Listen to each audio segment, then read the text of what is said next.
Théo Guiton. Bonsoir à toutes et à tous. Dans l'actualité du mercredi 3 décembre, un père de famille enlevé lundi matin à Aubonne, on y reviendra. Un bal entre folk et métal pour la bonne cause, on en parle avec nos invités. Votre chronique cinéma du mercredi et puis côté météo demain, petite pluie en matinée et gros nuages l'après-midi. La minimale est à 5 jusqu'à 10 en maximale.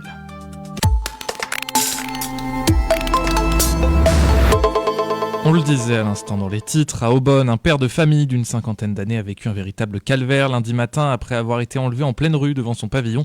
Très violemment embarqué sous les yeux de témoins, il a été séquestré plusieurs heures par un commando qui a envoyé 5 vidéos d'une extrême brutalité à son fils de 20 ans, aujourd'hui installé à Dubaï et connu pour travailler dans la cybersécurité et les crypto-monnaies. Sur les images que nos confrères de BFM TV ont pu consulter, on voit la victime scotchée, ligotée, rouée de coups, parfois nue et inconsciente, tandis que ses ravisseurs exigent une rançon de 300 000 €, ordonnant au jeune homme de payer.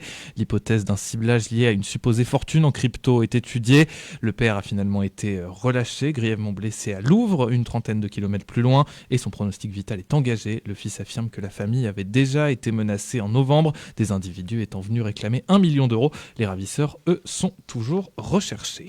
Les élèves indignés après des soupçons de messages sexuels envoyés par le proviseur à un lycéen. Le chef d'établissement a été suspendu ce lundi. Les cours ont été annulés au lycée Romain Rolland depuis 2 jours. Ils ont repris aujourd'hui à 13h30 malgré un climat d'inquiétude suite à des rumeurs de blocus au sein de l'établissement. Les conclusions de la procédure disciplinaire sont en attente. Le proviseur n'est pas renvoyé, il est mis à l'écart le temps de l'enquête. 2 personnes blessées lors d'une violente attaque canine sur le boulevard Charles de Gaulle hier à Villiers-le-Bel. Une femme promenait 2 American Staff non tenus en laisse ni muselés lorsqu'ils se sont jetés sur un husky tenu par son maître. Les 2 propriétaires ont été mordus en tentant de séparer les animaux. Des policiers présents à proximité sont intervenus et face à l'agressivité des chiens et à la présence d'enfants ont fait feu et abattu les 2 staffs. Les victimes ont été transportées en urgence relative à la clinique Conti, tandis que le husky n'a pas été blessé. 2 habitants du Villiers-le-Bel accusés d'avoir séquestré et volé un riche octogénaire à son domicile en Ille-et-Vilaine. Ils ont la vingtaine. L'un se fait appeler Pablo Escobar en référence au roi de la cocaïne dans les années 1980. Ils ont agi avec un autre complice venant du même département que la victime. Ils sont accusés de récidive, d'extorsion et de séquestration. Les faits auraient été violents. La victime à genoux avec un fusil de chasse pointé sur la tête. En quittant son domicile, ils ont aspergé de d'argent. La cour d'assises rend son verdict vendredi. Les 3 accusés encourent la réclusion à criminelle à perpétuité. Un chasseur se noie en portant secours à son chien tombé dans un plan d'eau lors d'une partie de chasse de golf à Montédour en Vexin. Son chien s'est retrouvé coincé dans un bassin de rétention. Il a voulu plonger pour l'en sortir. L'animal a pu regagner terre, mais lui n'a pas pu malgré l'aide d'un camarade. Il a été retrouvé par les pompiers à 4 mètres de profondeur. L'homme de 41 ans est décédé sur place. À Pontoise, le Téléthon prend la forme d'un bal folk et métal. Bonsoir Alexandre Ken, Christine Donard, bonsoir. Bonsoir. Bienvenue à RGB. Alors Alexandre, tu es bienvenu, mais tu connais bien la maison, tu es bénévole ici, tu animes 2 émissions. Oui, c'est ça. 2 émissions, la Minute Métal Francophone et Focus Forum. Ouais, et un peu Sinécure. Et un peu Sinécure de temps en temps, voilà. Ce soir d'ailleurs. Ce soir d'ailleurs, tout à fait. On en parlera après, je pense quand Damien fera la programmation. Oui. Christine Donard, vous êtes animatrice de l'atelier Vielle à la MJC. C'est ça, et depuis, je pratique le trad depuis de nombreuses années, depuis une trentaine d'années. Et c'est vrai que j'ai commencé à apprendre la vielle à la MJC de Pontoise en 94. Et maintenant, c'est moi qui assure l'atelier. Voilà. Il y a quand même une belle transmission de tout ça. Effectivement. Alors, on vous reçoit pour parler d'un bal entre métal et folk. Lié métal et folk, c'est possible ? Tout à fait, ouais. En fait, ça se fait... le métal et le folk, ça se marie déjà très bien d'entrée de jeu parce que il y a plein de groupes dans la scène métal qui mélangent les deux, quoi. Il y a Élevé ici... Il y a plein de choses comme ça, même dans la scène pagane. Par contre, pour secouer la tête, oui, mais pour du métal pour faire danser, ça se fait, oui. À ma connaissance, en tout cas, ça se fait pas. Alors, il y a quelques années, il y a toujours d'ailleurs un groupe qui est très connu dans le milieu du trad, c'est le groupe Blosabella. Et Blosabella utilisait des cuivres et également guitare électrique et basse. Également la vielle. Pourquoi la vielle ? Parce que la vielle, c'est un instrument un petit peu magique qui donne des notes, ok, une jolie mélodie, mais qui aussi assure une percussion. Et c'est ça le petit truc en plus de la vielle. On peut avoir une rythmique avec notre mélodie. C'est pas la première fois que la MJC La Fabrique à Pontoise organise des balles, c'est même un truc un peu qui reste, qui revient. Ouais, tout à fait. Folk Metal, c'est la première, pour le Téléthon. Oui, tout à fait. Ouais. En fait, la mairie de Pontoise a sollicité, a fait un appel aux associations désireuses de rejoindre la dynamique pour faire un téléthon tous ensemble. Et donc, il y aura le vendredi 5, enfin surtout le week-end, même le dimanche, il va se passer des trucs un peu partout autour du téléthon. Et nous, notre contribution, ça va être donc de faire ce bal folk. Voilà, pour faire découvrir un peu les danses, mais moi je pense qu'il y aura beaucoup de connaisseurs aussi qui viendront pour essayer, si vous voulez venir. Voilà. Alors je précise en même temps, il n'y aura pas que Metallifolk, puisque Metallifolk, on a un joli petit programme, mais ça va pas faire 3 heures non plus. C'est la tête d'affiche, on va dire. Donc voilà, ouais. Mais c'est la tête d'affiche. Alors entre-temps, il y aura aussi 2 autres formations, une qui fait du bal Auvergne, et oui, là c'est spécifique, tout un bal Auvergne, alors je serai dedans. Il faut peut-être préciser que en fait, il y a plein de répertoires. On connaît beaucoup le breton, mais chaque région de France a son truc, quoi. Exactement. Toi, t'es spécialisé dans l'Auvergne. Dans l'Auvergne, mais pas que, on va faire aussi du breton, exactement, pour un peu diversifier les danses et que chaque personne qui a envie de venir danser s'y retrouve au niveau du répertoire et du panel de danse. Donc c'est pas pour les fans de métal, c'est pour les fans de métal, mais pas que. C'est pour les fans de trad et de métal. Ça va être les deux, tout à fait. C'est un peu le pari, quoi. En vrai, il n'y a pas de barrière du tout. C'est juste que pour faire danser, voilà, parce que moi les riffs que j'apporte, en gros, Christine, elle avait un répertoire qu'elle montrait à ses élèves et même qu'elle joue avec ses autres groupes. Oui. Et moi, l'idée, c'était d'arriver et de faire des arrangements un peu type métal trash, un peu à la Pantera, quoi. Et donc, mais le truc, faut que ça reste sautillant, quoi, pour que ça fasse danser, quoi. Voilà, l'idée, c'est pas de faire des pogos, là, on est plutôt sur une... Voilà, non, c'est justement. Cela dit, c'est ce qu'on se disait, c'est que normalement, on a un maître en général, il y a un maître à danser qui montre des pas, des choses comme ça. Si jamais, malgré tout, il y en a qui sont perdus, au pire du pire, ils peuvent secouer la tête, voilà, ils seront pas perdus. C'est l'avantage, c'est qu'à la fin, on secoue toujours la tête. Voilà, mais je pense que de toute façon, il y a toujours un ou deux danseurs qui montrent à ceux qui savent pas. C'est ça. Voilà, donc mais c'est exactement l'esprit du trad. Alors, je vais redire quelque chose là-dessus parce que ça me paraît très important. Les trad, c'est multigénérationnel. On va trouver en trad des danseurs jeunes et des danseurs seniors qui s'apprennent les choses et qui s'apprennent à danser et qui dansent ensemble. C'est quand même quelque chose d'assez particulier à noter. Et là, ce qu'on va faire avec Alexandre, c'est du métal qui est complètement dans le registre jeunesse et du trad qui peut être assez ancien, qui est vraiment roots des fois, puisque les morceaux qu'on choisit sont quand même des morceaux du 19e des fois ou début 20e ou milieu 20e. Et ça va être l'alliance des deux qui va être assez géniale. Comment elle est née cette collaboration ? Parce que c'est un monde là, c'est 2 mondes qui se croisent. En fait, il y a eu une soirée en fait. Chaque année, en fait, on essaie avec la MJC de créer un événement où il y a tout le monde qui montre ce qu'il a fait. On appelle la fête des ateliers. Voilà, c'est ça. Donc pendant toute une après-midi, ils jouent leur truc. Et comme on avait la salle toute la journée, un soir, on a voulu pousser et faire un bal folk puisque c'est l'objet de cette association-là.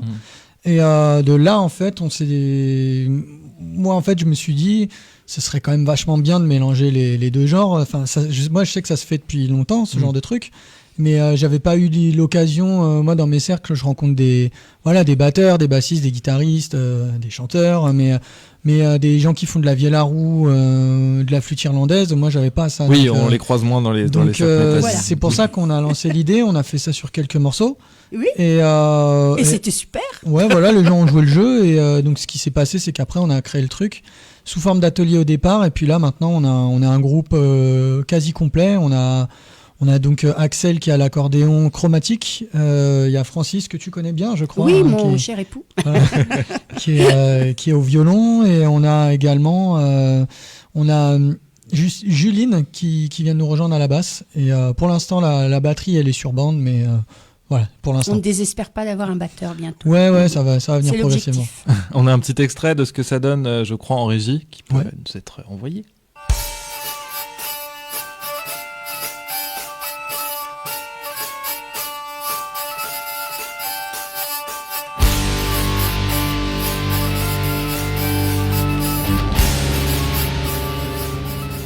Voilà, ça donne des arrangements un peu, des rythmiques un peu différentes. C'est vrai qu'on n'a pas l'habitude de les entendre. Ça se passe où ? Ça se passe quand ? Où est-ce qu'on vous voit ? Alors ça va se passer au Caméléon de Pontoise, c'est avenue Redouane Bougara. Il n'y a pas de numéro, c'est comme ça. D'accord. Mais il y a le Caméléon, enfin, c'est la salle polyvalente. Et donc ça commence à ouverture à 20h avec une petite initiation à quelques pas pour ceux qui connaissent pas. Et voilà, après ça va enchaîner les groupes a priori jusqu'à 23h, ça va dépendre. Et voilà, donc on peut venir un peu à n'importe quelle heure. Il y a la possibilité de... En gros, en fait, l'entrée est à prix libre.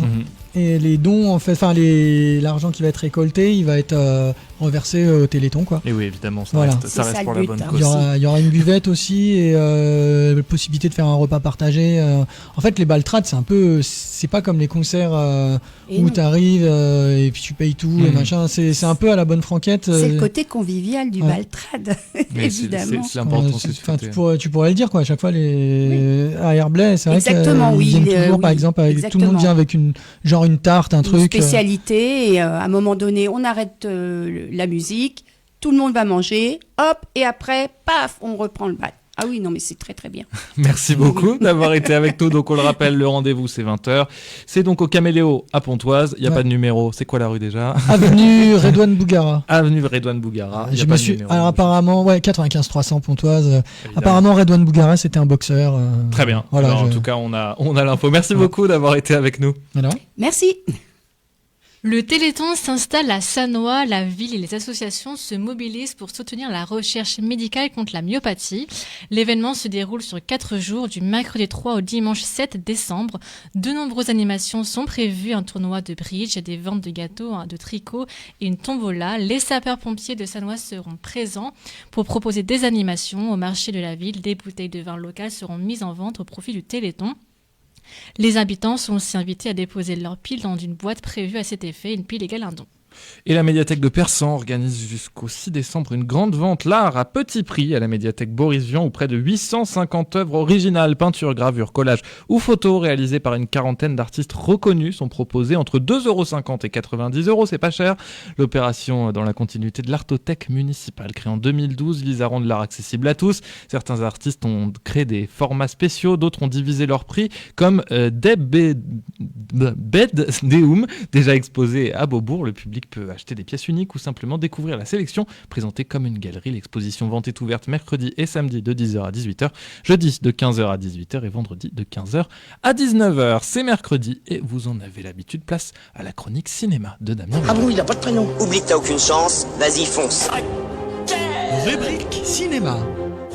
Une chronique cinéma plutôt gourmande parce que c'est l'approche des fêtes et qu'on fait bien de se faire une sorte de pré-Noël comme ça. Alors bien sûr, à Utopia, cette semaine, il y a une soirée débat le 4 décembre à 20h30. C'est à Utopia Saint-Ouen-l'Aumône autour du film Hors Service sur le thème des démissionnaires du service public. Il y a aussi un autre petit-déj débat dimanche 7 décembre à 11h, toujours à Utopia Saint-Ouen-l'Aumône, pour le film Girls for Tomorrow, soutenu par les réseaux féministes Rupture, Oser le féministe et le média féministe Enflammé. Mais c'est surtout une semaine d'hommage à Utopia au grand comédien Gene Hackman qui nous a quittés il y a quelques semaines. Alors cette semaine, on retrouve en programmation quasiment tous les soirs un film avec Gene Hackman. Il y a Impitoyable, il y a Conversation secrète, Palme d'Or, il y a French Connection, il y a Mississippi Burning, il y a L'Épouvantail. Alors il y a deux options, soit vous savez exactement de quoi je parle et vous savez qu'il faut absolument revoir ces films au cinéma, soit vous n'avez jamais entendu parler d'Impitoyable, Conversation secrète, French Connection, Mississippi Burning et L'Épouvantail, et là il n'y a qu'une seule option, c'est foncer à Utopia toute la semaine. Vous prenez votre duvet, votre oreiller et vous campez là-bas et vous en sortez heureux.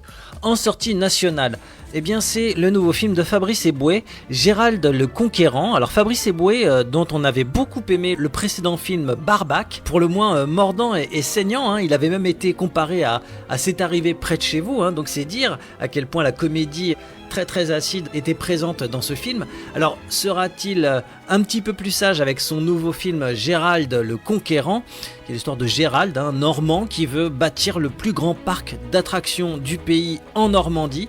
Alors on croise bien sûr les doigts pour que ce nouveau film soit tout aussi irrévérencieux que Barbac. Voilà, bonne chance à Gérald.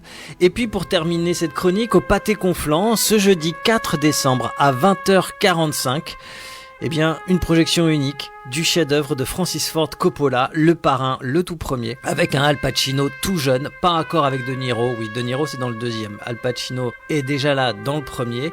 Voilà, une belle occasion de découvrir ou revoir encore et encore ce grand film. C'est un peu pareil que pour Gene Hackman. Soit vous savez de quoi on parle et vous savez très bien que ce genre de film se voit au cinéma, soit vous n'avez jamais vu Le Parrain et là vous êtes très chanceux parce que vous avez une occasion exceptionnelle de découvrir le film sur grand écran. Vous pouvez nous écrire à radio-rgb.net ou nous téléphoner au 01 30 38 25 25, 01 30 38 25 25 ou bien un mail à radio-rgb.net pour gagner des places pour 2 personnes pour la projection du Parrain au Pâté Conflans ce 4 décembre à 20h45. Et c'était Damien Morel, au cas où vous ne l'auriez pas entendu en introduction. Et rendez-vous évidemment mercredi prochain pour une nouvelle chronique cinéma. Une nouvelle défaite pour les Jokers de Cergy hier face à Amiens, arrivé dernier au classement avec 15 points. Ils déclarent sur leur compte Instagram qu'il faudra apprendre, corriger et repartir de l'avant pour chercher la revanche vendredi contre les Gothiques d'Amiens à Cergy. Et oui, on espère qu'ils vont corriger parce qu'il va falloir à un moment donné effectivement pour les Jokers, mais on les encourage évidemment. C'est la fin de ce journal, prochain rendez-vous d'information demain 18h sur le 99.2 FM, radio-rgb.net, en podcast sur toutes les plateformes de streaming évidemment. Je vous souhaite une très bonne soirée qui s'annonce chargée sur notre radio je crois, mais c'est Damien qui va vous le confirmer tout de suite.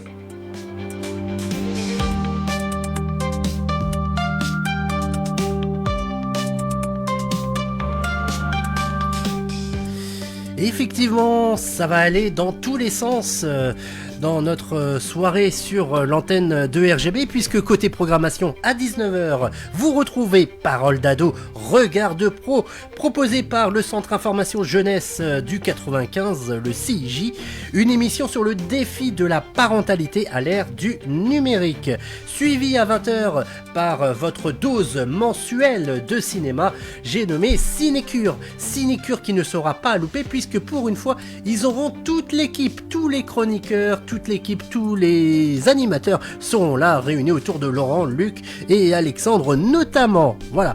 Enfin à 22h, un autre rendez-vous, celui de Paradoxal System, où vous retrouverez toute l'équipe des Paradoxes qui se posera la question de la gauche qui est très à droite ou très mal à droite, avec un spécialiste du genre. C'est à ne pas manquer, c'est à partir de 22h jusqu'à minuit. Enfin, rediffusion de 1h à 3h du matin, 19h, 21h en heure haïtienne. Ah bah tiens, j'ai parlé de Haïti, bah bienvenue en Haïti. Ça sera la session de rattrapage de l'émission de Wilkinson entre 1h et 3h du matin. Très bonne soirée sur l'antenne de RGB, sur le 99.2 FM, radio-rgb.net, les applications, les radios associatives ou encore Radio Player RGB qui est toujours en direct de Cergy-Pontoise, parfois un petit peu de déplacement lors d'événements spéciaux, mais pour l'instant en direct de Cergy-Pontoise et surtout le Val d'Oise.